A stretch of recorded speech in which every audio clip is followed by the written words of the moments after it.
Bienvenue sur le podcast Raoul Academy. Ici, on apprend le français autrement, avec des histoires, du vocabulaire vivant et des conseils pratiques pour progresser chaque jour. Retrouve encore plus de contenu interactif sur mon Instagram et donne un nouvel élan à ton français dès aujourd'hui. Lundi, 14 avril. Ce soir, j'ai enfin trouvé un peu de calme pour écrire. Ma chambre est silencieuse, la lumière de ma lampe éclaire doucement les pages de mon journal et dehors, on entend seulement le vent qui agite les arbres. J'aime ces moments de solitude où je peux laisser mes pensées couler librement.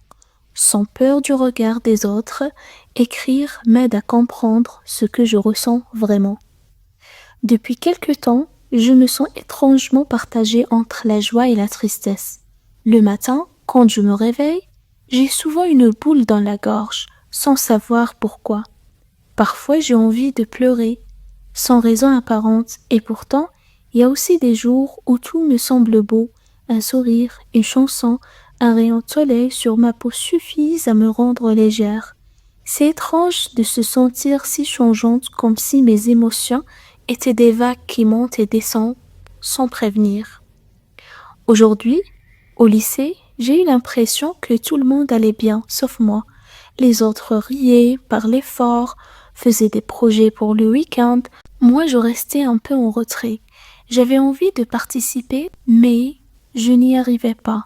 Il y avait comme une barrière invisible entre moi et les autres. Peut-être que je me crée cette barrière moi-même, par peur de ne pas être jugée. Je me rends compte que j'ai toujours eu du mal à dire ce que je ressens. Depuis petite, j'ai appris à sourire même quand ça ne va pas, à dire ça va quand on me demande comment je me sens, alors que parfois rien ne va. J'aimerais pouvoir parler librement, dire aujourd'hui je me sens triste sans que les autres cherchent tout de suite à me consoler. Parfois j'ai juste besoin d'être écoutée, sans qu'on essaye de trouver une solution. Ce qui m'aide le plus, c'est la musique. Quand je mets mes écouteurs, j'ai l'impression que les chansons parlent à ma place. Certaines mélodies me réchauffent le cœur, d'autres me font pleurer, mais dans tous les cas, elles m'aident à respirer un peu mieux. J'écoute souvent les mêmes artistes, ceux dont les paroles me ressemblent. Parfois, j'ai l'impression qu'ils écrivent mes pensées avant même que je les formule. Ce soir, je pense aussi à mes amis. J'ai la chance d'avoir Léa qui comprend mes silences. Avec elle, je peux parler de tout, même de mes peurs. Elle ne me juge pas. Elle m'écoute vraiment. Hier, je lui ai confié que je me sens souvent seule, même entourée. Elle m'a dit que c'est normal, que chacun traverse des moments comme ça, surtout à notre âge. Peut-être qu'elle a raison, mais je me demande, est-ce que cette solitude finira par disparaître? Je crois que ce qui me trouble le plus, c'est de ne pas savoir ce que je veux vraiment. Parfois, j'ai envie de tout changer, de voyager, de partir loin, de recommencer ailleurs. Et d'autres fois, je me dis que tout va bien comme ça, que je devais juste apprendre à être reconnaissante pour ce que j'ai. Ça va venir entre désir et peur, fatigue. Ce va-et-vient entre désir et peur me fatigue. En écrivant ces lignes, je ressens un peu de paix. Peut-être que c'est ça le rôle d'un journal intime, accueillir nos émotions comme elles viennent, sans les juger. Ici, je peux tout dire, je peux avouer que j'ai peur de l'avenir, que je doute de moi, que parfois je me sens inutile. Mais je peux aussi écrire que j'ai de l'espoir, que je crois encore à la beauté du monde, aux rencontres inattendues, aux petits bonheurs simples.